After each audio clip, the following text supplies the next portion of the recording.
Hey guys, I'm Tech. Today I got a DeWalt vacuum. This is the model DCV580H, and of course it stopped working on me. So in this video I'm gonna go over what you look for and how to fix it. So I already know exactly what's wrong with it because I took it apart in the past, but I figured I'll share my info with you guys and what to look for and how to diagnose it and how to fix it possibly. So first thing you want to do is top around. You can have some screws here. So for example here I already took one out. 1, 2, 3, 4, 5, 6. Let me do the rest of the screws. Alright, got the screws off. So now this should just pop off, and this is, you get access to the internals. So what could possibly fail on those? There's a few things you got to watch for, and of course that is the switch, the motor, the PCB board, and you see like in this jacket right here, there's actually a fuse in here. So if you have a multimeter, you can check the continuity to see if the fuse is blown. You can jump wire to see if the motor is blown as well. But most of the time, the number one thing that will fail is this PCB board. You see there's a little heat indicator there. That's because it was turned hot. I know this is wrong with this one because this is number one reason why the vacuum would fail, and I'll show you that in a bit. There's one component that keeps failing. If you need the replacement part, I'll have the link in the below. I'm gonna actually attempt to fix this one myself, but their special tools may be required. I'm not sure if everybody has it, but I'll have the link in the description for this one. Now the second thing, of course, is going to be the fuse. That can blow if it overheats or there's too much current or something. The fuse will go. That's why I check the continuity. I heard a few people complaining that the switches get bad. That's not as common, but it can happen. That's why when you know the fuse is good and you know that the PCB board is good, then it's going to be either the motor or the switch. And of course you can jump the wires a little bit so it gets plus and minus here and see if the motor will turn. If it does, then it's going to be the switch afterwards. But in my case, number one reason in this particular vacuum is going to be the PCB board. So let me show you what's going on. Alright, there's 3 screws here. Let me get those off. Alright, so I got the PCB off, and here what I'm looking for. See, this is see the component right here? This one right here. It melted off its connectors and shifted because it got so hot. So I'm gonna try to resolder that back into those 2 connectors and perhaps even add some glue or some kind of heat sink on top of it. We'll see. I'll probably just glue it, I guess, just so it won't move, because I guess that's the number one reason, is this thing gets so hot when it's being used that it just desolders itself from the board. And I think that's a faulty design, because there's not much on this board. It's just matter of protection, overcurrent protection, and of course it takes that whichever battery so they don't jump each other.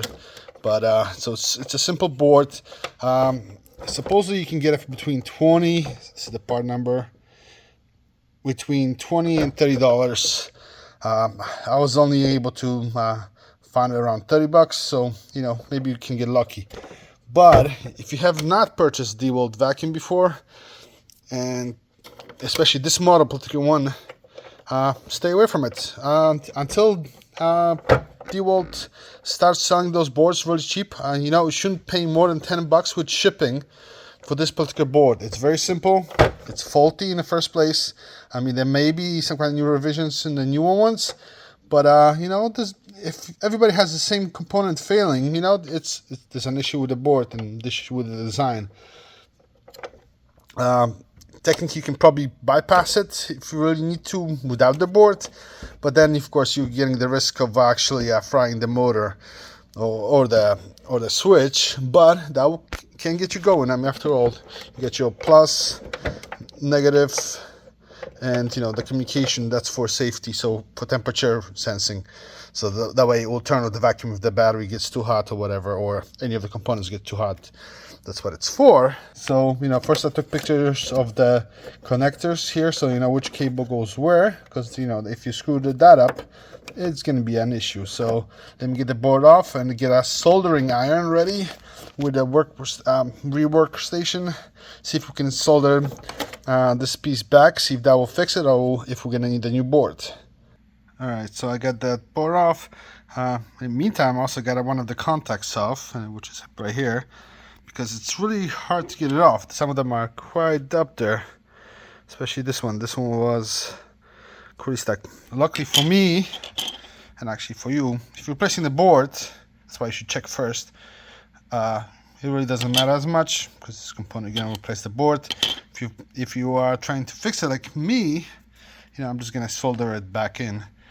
But let's get the solder station. Alright, so I'm actually gonna be using a regular soldering iron for now.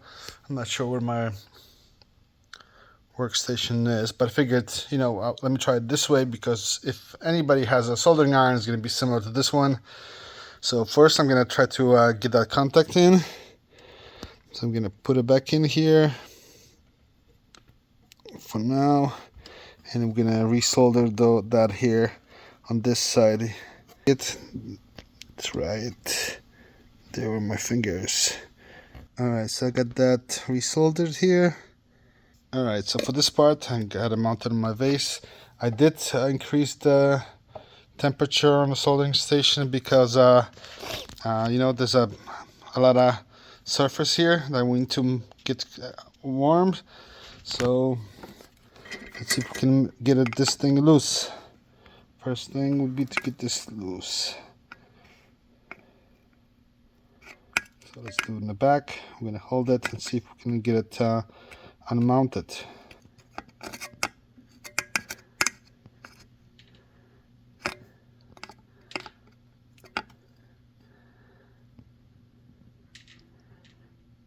So I'm going to try to free this one up. It's going to be a little challenging, so let me actually put my phone down and see if I can get this one loose.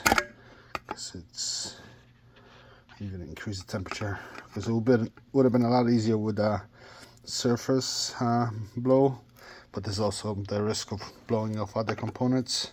So let me just do it really quick and then come back to you guys. Okay, so I managed to get it off. Now I got it in place. All I gotta do is solder it down. Alright, so what I have done here is we soldered it back in its place. I did add a little more solder, so that way there's more heat resistance. Because if it's the larger the metal surface, the harder it has to get melted. But I mean, for this thing to move, you know, it gets pretty hot. So I put some solder in the back and some in the front as well for the legs. And you know, if you're thinking whether the other one's collecting, no, it's not. So it looks good. So yes, you can get it done with a regular soldering iron. It's a little more complicated, but it's not that bad. Just, you know, just get it hot and press on the back here, and with small pliers or something, or screwdriver, just slide it until it pops off, and then put it back in its place and press it down and just solder it back on. But let's see if this will actually fix the vacuum. Alright, so I finished. I got the connectors, cables in, so just make sure you get the cables right. So this purple goes to the battery pack, that's for sensing. Then you got this red goes to the switch, the purple one on next to it goes to the switch. Then on the bottom side you got the blue that goes all the way out by itself. And you got the two blacks on the bottom. The bottom black, I guess, from the depends how you look at, that one goes to the motor, and the one on top goes to the battery. All right, so let me plug in the battery. Let's give it a shot. All right, battery's in. Fingers crossed.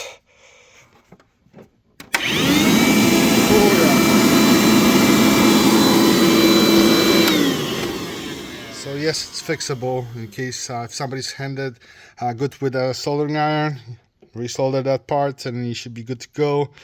I'm thinking about putting some glue on the side so that way it just doesn't move, because that's the problem. It gets dislocated. Or maybe I even should put a larger bulb of soldering on the top so that way it really has to get hot for it to move. You see, I added a little more solder on the legs as well, so that way it doesn't. Let me see how hot it gets. It didn't get hot this time, but I wasn't running the vacuum for any long period of time. So more solder on those legs sort of gives you the sort of higher melting resistance. Same thing on the end, but I'm thinking I'm gonna either should put a glue here, maybe some so that way it's just doesn't move, or some more solder.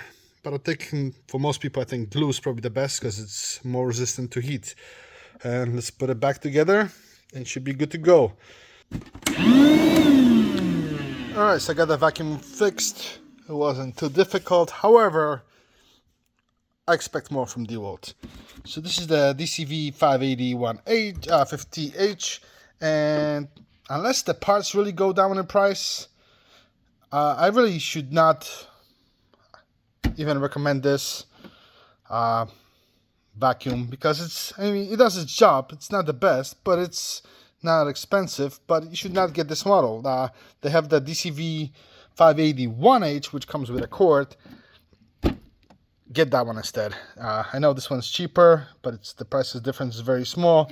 You should not have to spend time on repairing it or ordering a new board. This is something that DeWalt knows about, I'm sure, because that is the most common issue with those boards. The boards are not cheap. I mean, I don't know about the new ones. They might have been revised and it might be better than this one. So maybe they don't fail as much, but still, this is the 2020 model. And yeah, that was the issue. I mean, luckily I was able to fix it fairly easy. Educate you guys on that. The vacuum, I'm good to go. But yeah, until that part goes down in price, or they do something different. You know, if anybody bought the new vacuum, the 580 after the 2020 version, which is this one, you can use that by date code on behind the battery. Let me know in the comments what's your experience, because I mean, seems like the 2020 model,